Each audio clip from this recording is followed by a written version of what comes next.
You always hear about how big God is, and to think about it is, you can't even comprehend it.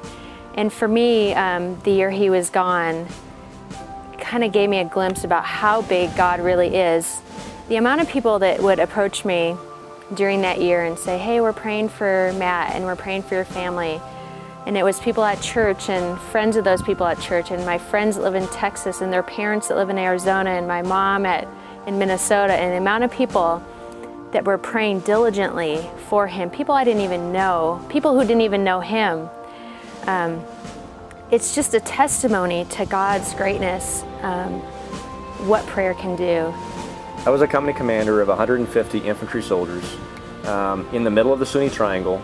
We had 90 direct fire and almost 50 indirect fire contacts on it.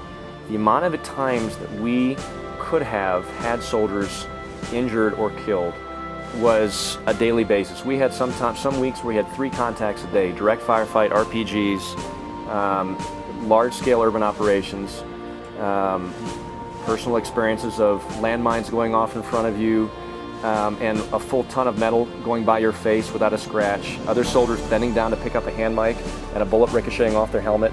There's countless stories in my company of that kind of experience, and I had 0 Purple Hearts in my company.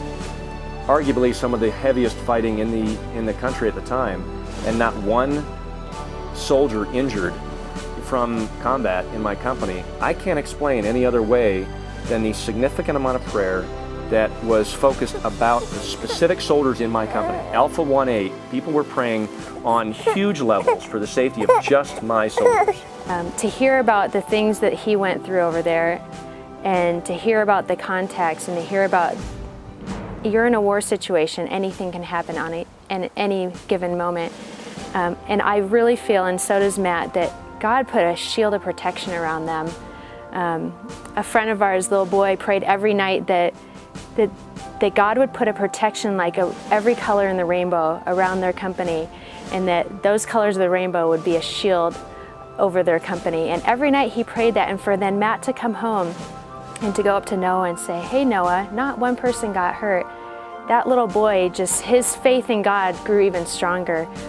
And to come back and be able to put those two together, those experiences both from people here and from and abroad, it was a real powerful experience for the power for us both personally of prayer and the importance of prayer, but also the people that were praying here were able to significantly increase their faith and the importance of that as well. I think it was a real coming together time of sharing in that experience together, and both feeling like God was involved in that, and God is bigger than Iraq. God is bigger than Matt and Amy and the soldiers in our company on it. And through prayer, he can do tremendous things regardless of the circumstances that we were faced. We could go on and on about the stories of that, but the power of prayer and the true, and what that really means, that it is powerful, and that God hears you, and that you have to be specific and you have to keep praying. That was big for us.